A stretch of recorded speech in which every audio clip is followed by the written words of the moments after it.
Okay guys, you ready? Now, per request, we are going to do a little talk about meditation and why it's often misunderstood. And it's something that we can really use if we know and understand it when we are focusing on our goals and using the law of attraction. Meditation is not about emptying your mind of all thought. That is not what meditation is about. Meditation is about controlling your thoughts, not emptying them. It's about being able to look at things and stop and control how you're thinking about them and not disregard them altogether. Most of the time when we think of meditation, we think of that Eastern monk sitting on a rock, and he's in the middle of nowhere, or in the middle of a stream, sitting on a rock, and he's all like, and he's going, oh. And that's a form of meditation, but that is not the same as what we're talking about when we meditate upon our goals.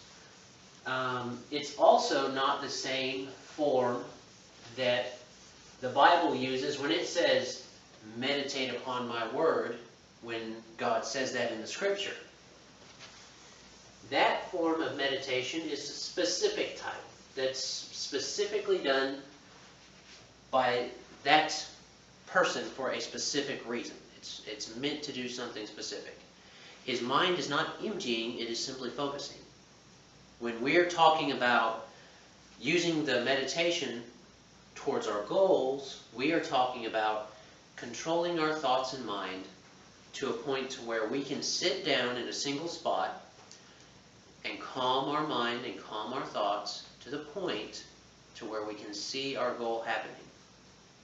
We can see it coming about. So, if we were to do a little example or a little idea of what meditation would probably be best described as, it's trying to take a step back and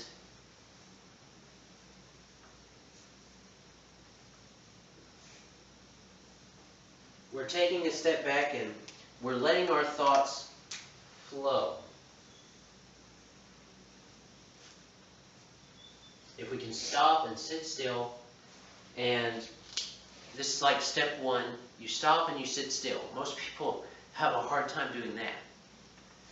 But if you stop and you sit still, and you start to calm yourself down,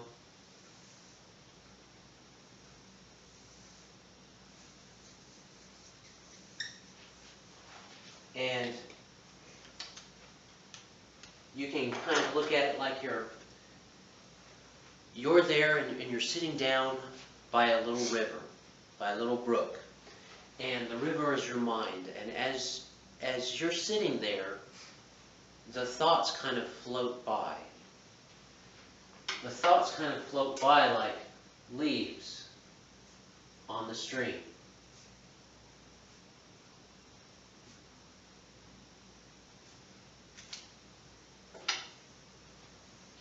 And this thought about this thing that you don't particularly want, guess what? You can stop for a second and mentally take that particular leaf out of the stream and throw it to the side. And then you return to watching the stream go by. And you start to pick out and leave in, let the thoughts float in there that you want to have. And you're starting to control your mind. That's one way to look at it, that you're sitting down on the side of the river and watching your thoughts float by, instead of going up to the river and putting a dam in it and saying, don't do anything, which is what we often have the misconception of meditation. We often think that meditation has to stop our thought, that we stop thinking. But if we try to stop thinking, we die. Because you have to think, your brain has to think, even subconsciously, to run your heart, to do all those automatic functions. You can never stop thinking. Your brain is always thinking. even when monks have that total, what they call emptiness of self, they empty themselves and their mind, they still think, they still exist. It's just not on a high conscious functioning level. They lower that down and they become kind of what they call empty. Not in a bad way, but in a way that they are pleased with. And that's similar to what we're doing. But we're not trying, when we're using the law of attraction to move towards our goals, do like a monk and empty ourselves of all thoughts. We're wanting to focus our thoughts. So the first step is to get to that idea of, oh, I'm sitting down by the river, and I'm being still and knowing. So that's kind of like what God said, be still and know that I am God. So step one is be still. You have to learn to be still. Even if it's for 10 minutes. You be still, and if you're having trouble with step one, for being still for like 10 minutes, that's your goal. You sit and you just be still for about 10 minutes. Now, if you're having trouble with it, you can get yourself a piece of paper that has your goals on it, or you can use that time to review your goals actively, or things like that. If you're having trouble getting to step two, which is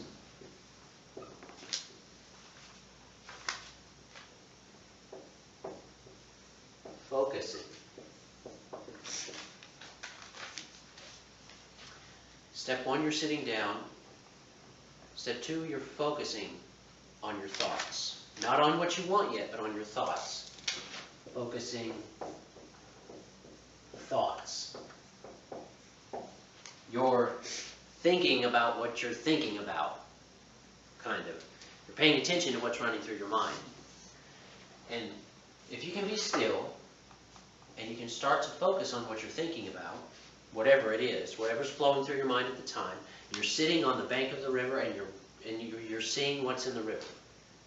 That's what you're doing at step two. That's all you're doing. Step three, after you're focusing on all the thoughts that you're having, just whatever floats through your mind, you're watching it go by, you can start to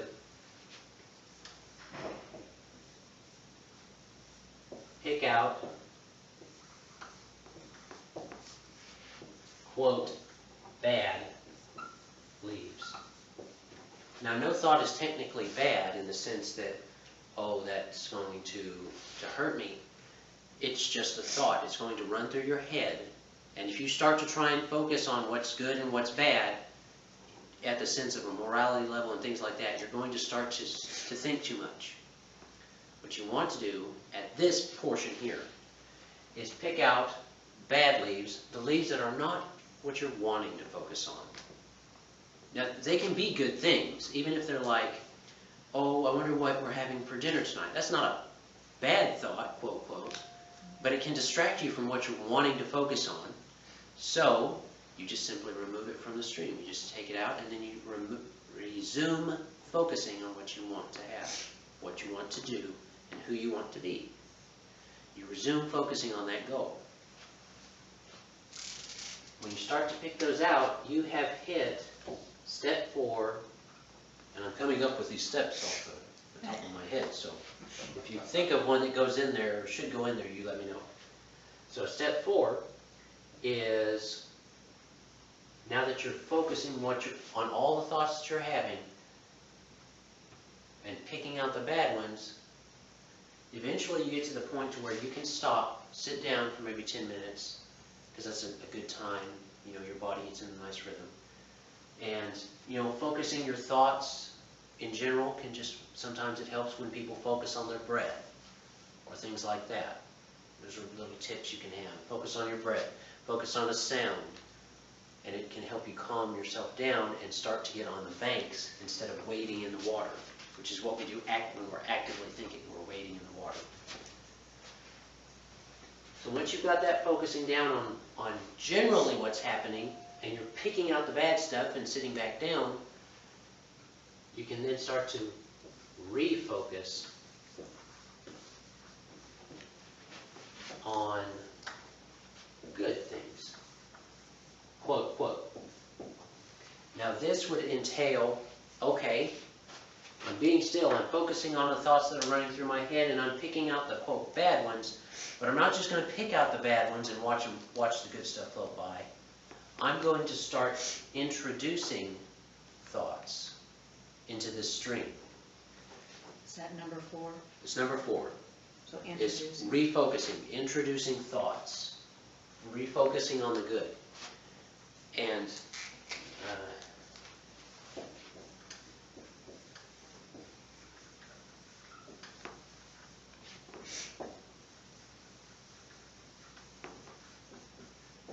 you're introducing thoughts.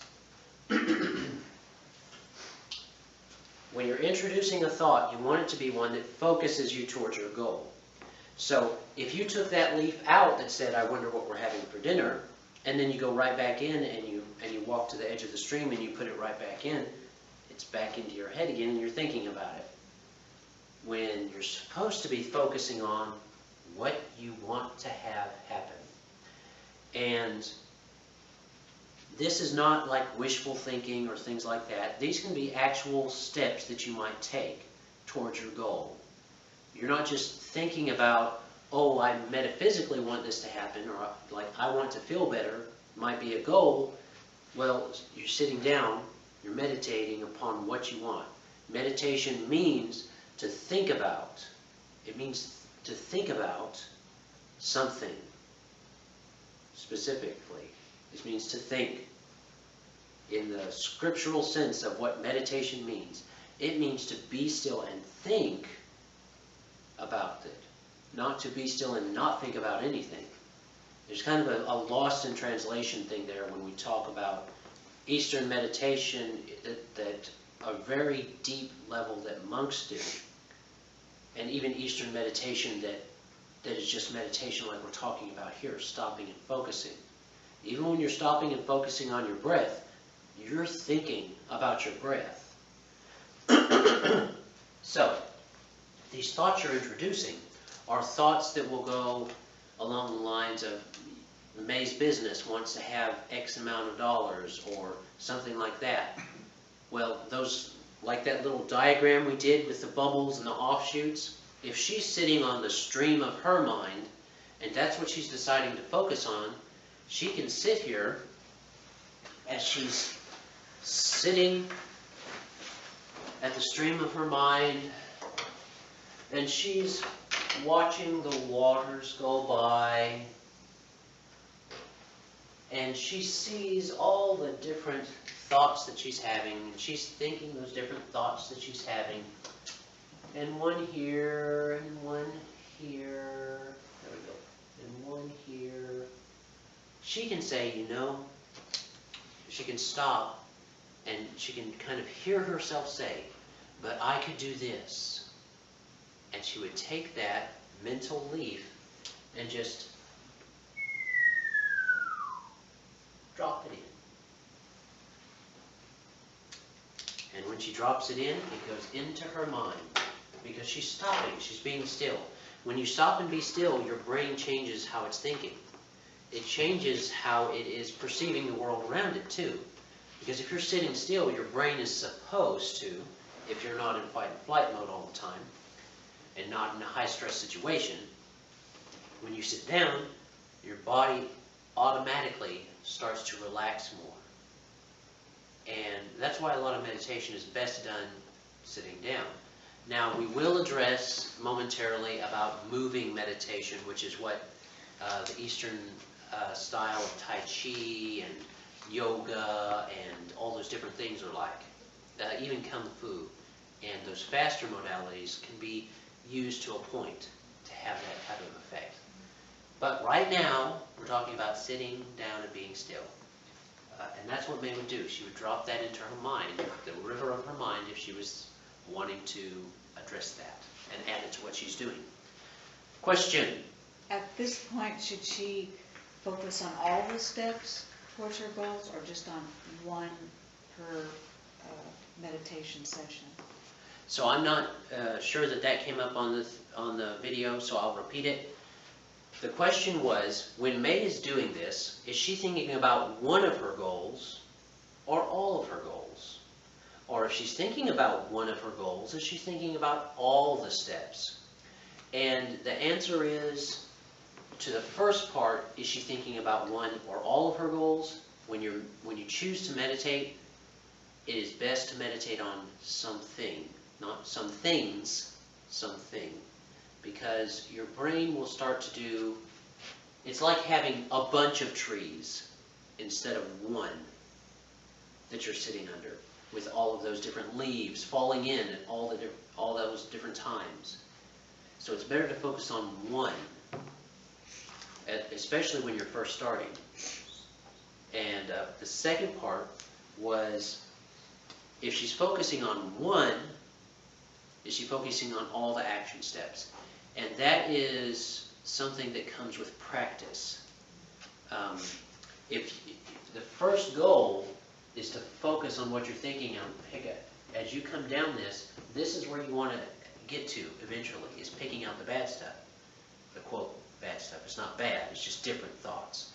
Picking out the different thoughts that do not reinforce and refocus on the goal. So these thoughts here can be errant thoughts that would run somewhere else, and might be rabbit trails if you start to focus on that action step. So if you can do this first, and you master this step, and you master doing this, you can start to reinsert multiple action steps. And in fact, you'll find when you start to do this and cut out the other stuff, other thoughts will fill their space. Your brain is not a vacuum. Nowhere is a vacuum. There's no place ever, really, that has nothing in it. There's always something. So, even though this is where you want to get down here to reinducing thoughts, it can happen one at a time as you start. And then you can move into introducing a couple different action steps. Did you have another question, or was that it? Well, I didn't know if she should focus on one thought until it is accomplished, and then go on to the others. Goal, maybe. We're talking about goals, not Yeah. thoughts. Well, I know the steps towards the goal. So, that's like when we did that bubble, and we had the stems coming off of it in little bubbles and little bubbles. The question is, this is the main goal, and this little action bubble gets us up there. Well, do I keep focusing on this action bubble until it gets done? The answer is not necessarily, because this is the river that you have, and you cannot fully control a river. You cannot fully control what your brain is going to flow and think. This is what we're doing. Well, you can eventually, but that's a different subject. That's not where we are now. This river that you have of your mind is flowing down, or wherever all rivers flow down. That might not be true. All rivers flow, but not all rivers are the same. Not all rivers can be controlled in the same way. You don't want to force your will onto a river. You want to direct the river. It's much easier to direct a river instead of to dam it up. In fact, damming it up makes so much more work for us. How much work did it take to make the Hoover Dam? It took forever, and a lot of cement and all this different type of stuff to control this natural force of nature. But if we look at a river and we direct the river instead, we don't try to stop it, but we direct it, it flows by itself. We don't have to do the work. And that says nothing about the Hoover Dam project or anything about it. It's an example of what we're doing with our mind. So much of meditation that is misunderstood is the fact of damming up the river, stopping the mind from thinking. You can't stop your mind from thinking. I did that again. You can stop your mind from thinking, but it's not a good idea. So you've got this thing of don't dam it up, redirect it. These errant thoughts, these thoughts that don't belong there when you're thinking about your goal, that's why you pluck them out, because they don't direct the path the way you want it to go. Think about it like when you throw a stick into into a little stream. If that stick gets stuck there, it starts to redirect the path, and that's an errant thought. If you're meditating and you're thinking about things and you throw a stick in, the stick's going to get kind of caught up and the water's going to come up over it and it's going to go around it instead. So your thoughts go off in a rabbit trail instead of thinking about what you wanted to think about in the first place. So that's why we talk about redirecting it and not forcing your will upon it. Any more questions? I visualize clothes floating down the river. Am I going to create a flood? Oh. Well, I don't think that would happen.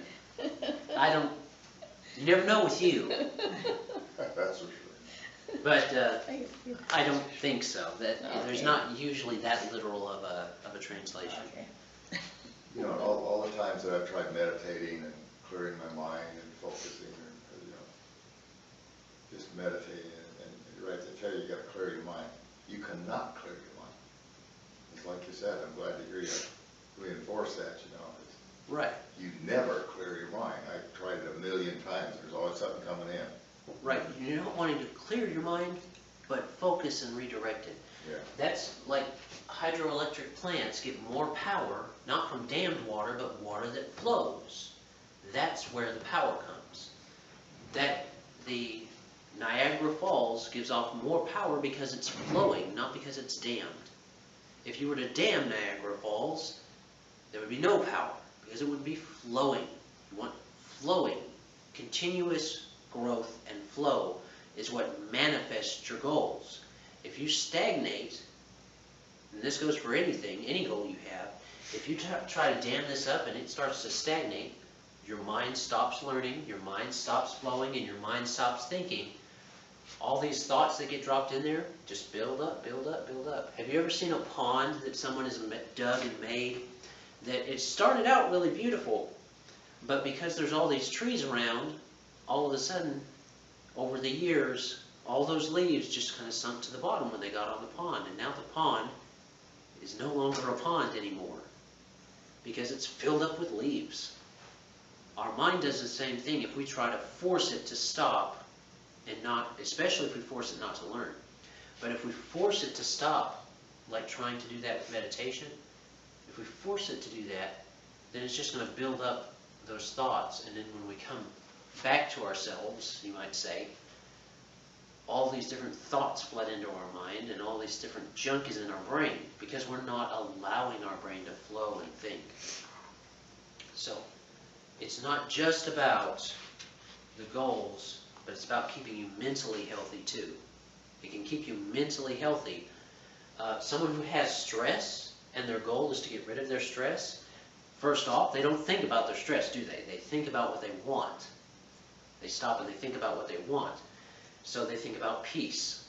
But every once in a while, this leaf will drop in that's not about peace. It's about what happens if I get home and this, or what if this was left on? And then all of those thoughts just clutter it up because they're damming up their little thing. Their mind may be flowing, but once it hits that wall of them not letting it just calm down and letting that water run, it just swirls around and builds up all those leaves, and then they'll get toxic and it'll spill over. So you want to have this ability, this knack that you can build. It is not something that you are necessarily born with. This is something you can learn. Is to sit down and take a second. And meditation doesn't have to be long. You can sit down, take a second, and breathe in, breathe out, and the waters just flow by. And you start to subconsciously pick out all those leaves that don't belong until you're focused on what you want. And ta-da! See, I just meditated right there. And I did it standing in front of you, talking. How could I do that? Because I've trained to sit back and let the waters flow. Instead of trying to stop myself from thinking and then meditate. Meditation happens by itself.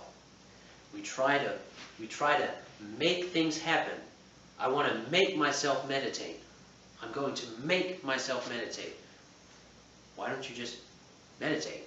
Why don't you just do it? You don't have to make yourself do it. Why don't you just do it? And that's an attitude shifter there.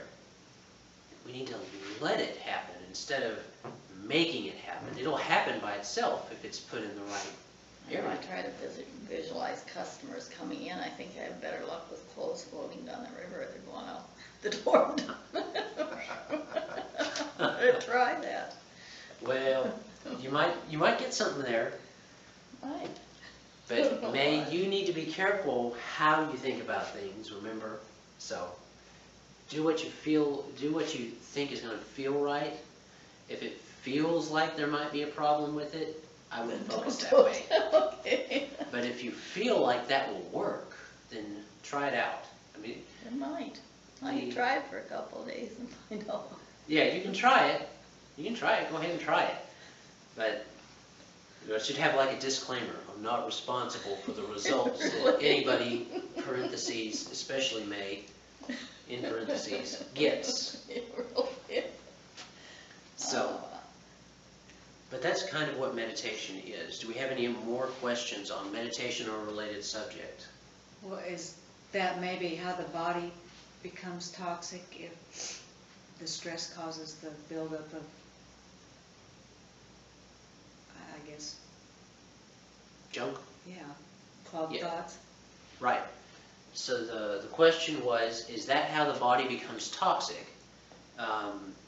That is how thoughts can cause our body to become toxic. They get caught in those little shoals that the river of our mind has. See, we talk about our mind being like a garden, but we forget that a garden has to be watered, and a lot of natural gardens are watered with rivers. Well, the river can be a river of our mind, just like the garden of our mind. It has a river, and through it flows all thought that we have. Those thoughts are either poison or they're plenty. They're either good or bad. So the thoughts that you're going to have floating through your river are either going to be those poisonous leaves or those beautiful leaves that enrich the soil around it. And a lot of the times we throw in a lot more poisonous leaves than we do positive leaves. And they get caught on things. And we'll throw in, if it's a really rough emotion, sometimes we'll throw in a stick, a whole stick of emotion that gets stuck in our river. And anybody who's been around any kind of river or stream or anything like that knows that if you throw enough of those sticks in there, eventually stuff gets caught up. No matter how flowing the river is, no matter how powerful the flow of the river, if you allow things to get stuck in your river of your mind, and it just keeps hitting it and bumping it and sticking to it, and all of that ick just builds up and builds up, eventually you have a swamp, not a garden. And you've got ick and mire all over the place. Which affects the body, right? Which affects the body. Because in this example, that mind produces fruit. All of that different vegetation in the example of your mind being a garden produces fruit that we talk about. You know, every thought produces fruit. Everything we think, everything we do has a cause and effect type thing going on.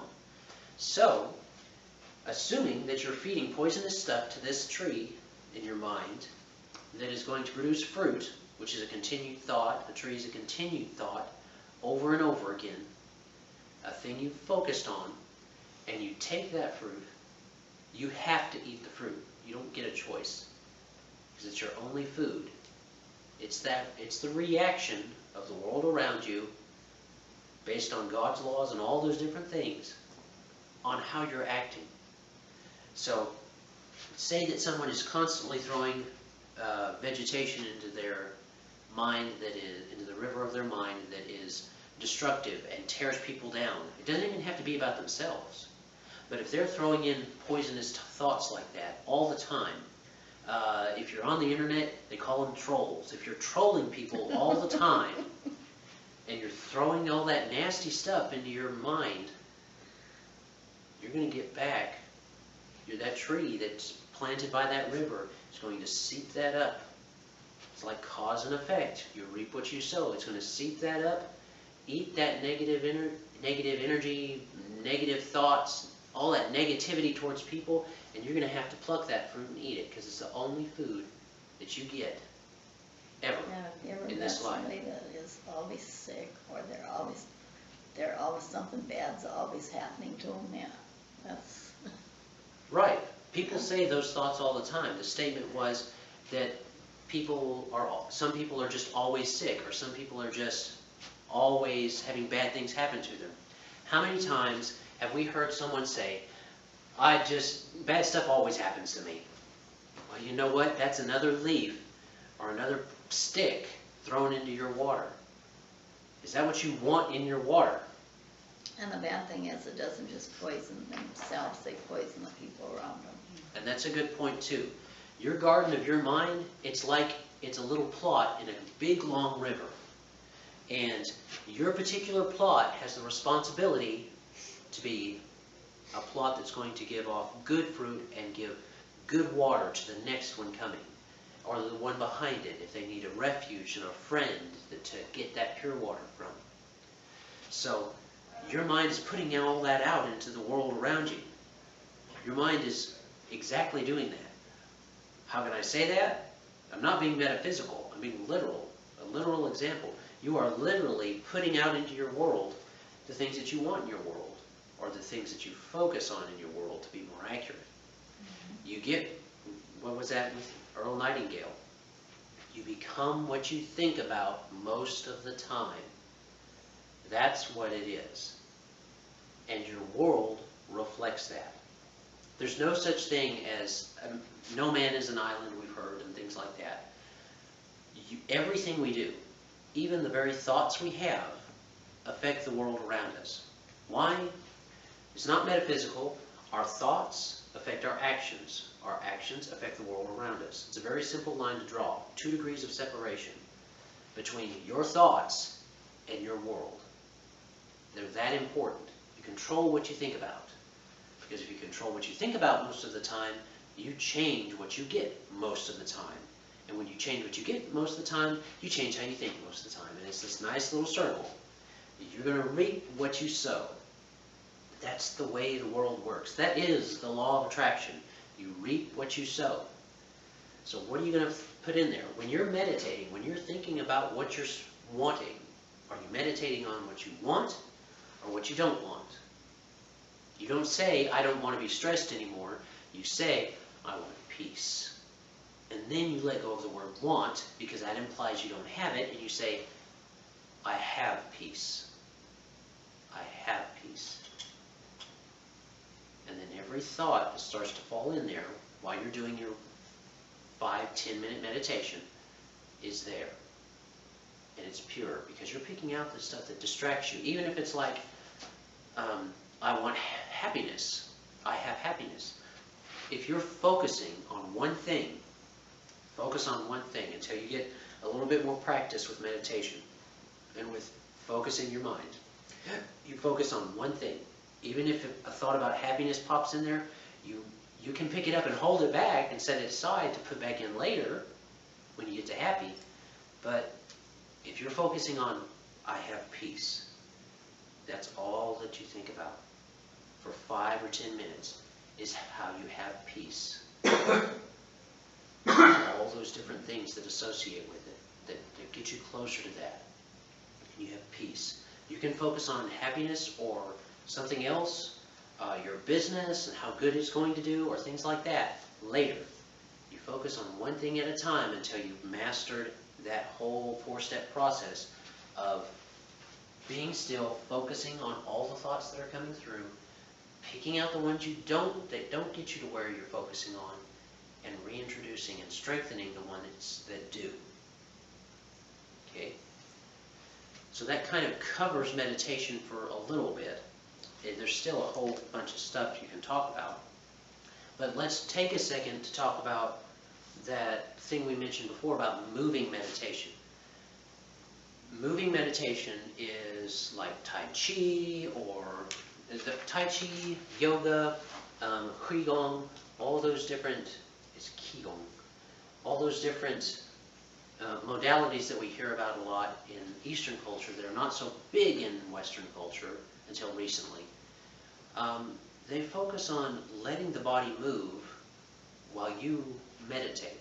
That's why monks, it's believed that when the martial arts were developed, the monks could not sit and meditate all the time because they would get attacked and get waylaid and wasted on the side of the road because the rest of those bandits were able to take them out because they were just peaceful monks that meditated all the time and sought self-perfection in that way. Well, they brought in martial artists and developed these different forms and katas and different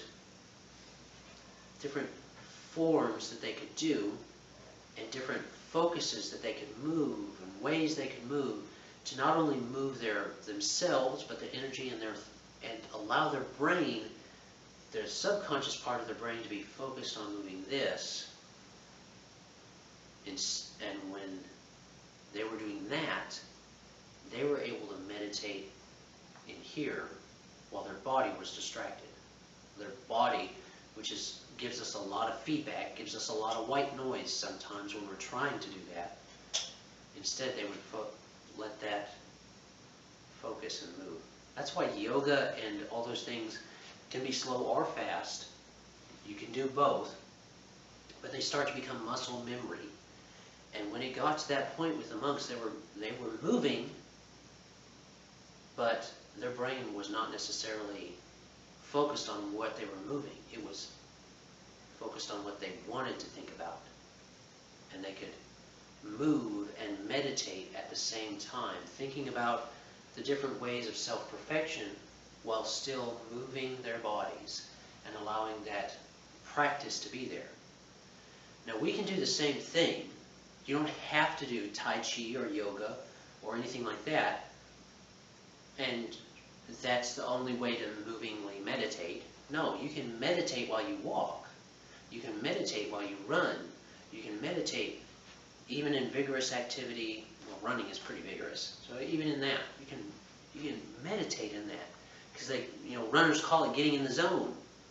And a walker can be walking for so long and not even stop to realize that, I'm already back home, because their mind's somewhere else. They're keeping their body busy so their mind can focus on other things. And what's happening is you're allowing your subconscious to not only pick up and have this advantage of using this moving meditation to distract it in a sense, but you're also muscle syncing all that stuff too. So every time you start to take this step, your body remembers, like for a fraction of a second, what you were thinking about the last time you took the step, or most of the times that you took the step, or most of the times that you've passed this certain thing on your walk that you take. You have thought about this, and it comes back to your mind, and you remember what you're wanting to think about. Here's the thing. The reason it's so important to focus on what you want to focus on, what you want to have happen, and what you need and desire to have happen, is because if you're focusing on and thinking about things you don't want while you're meditating, and especially while you're moving and meditating, your body is going to sink that into the physiology. For example, if someone sits, lotus style, every time they meditate, but they think about things that they don't want, their body is going to think that every time that they get into that meditative position of a half lotus, which is relaxing in its own way, all of a sudden their body goes into defense mode, because every time they get into that position, they're focusing on what they don't want. And their body's starting to say, that's defense. Someone's about to hurt me. Because remember, we've talked about your body can't differentiate between real and just perceived threats. It just sees threat. That's all it sees. So it goes into defense mode. So when you're thinking about, when you're meditating on what you want, not what you don't want, your body is remembering it in your very muscles. When you're walking and you're thinking about what you want and not what you don't want, your body is sinking it in with every step. Every step you take, it remembers the positive feeling, the positive aspects of what you're wanting. So both forms of meditation have their advantage. If you're just starting out, sometimes it's easier to think about what you want to think about while you're walking or doing some kind of exercise, because you've done your exercise a lot. You know how to do that, especially walking. We walk every day. But if you say, okay, I am only going to think about what I want to have happen for myself, my business, my family, all my relations, all those positive things I want, and when you're walking and doing that, it's a good way to start. You can focus on a lot of different things. If you start to lose focus, that is a disadvantage to walking and moving meditation, is you can sometimes lose focus on a specific thing. But that's okay if you're reinforcing positive. If you're thinking about, you know, I'm having a good day at my business is doing great, it's awesome, you know, I'm just really happy and grateful and thankful for my business. It's doing so well. I'm actually getting more customers. You know, you're thinking about it and you're talking about it while you're walking. And you can talk to yourself. It is okay, especially while you're walking. That may be something we'll talk about sometime, is I do that talk all to the yourself. time. I answer myself, I argue with myself. Well, answering yourself and arguing with yourself and all that different type of stuff is perfectly fine. You know, that's okay. I always thought so. Do we have any more questions on moving meditation or things like that? If not, I'm going to stop the recording.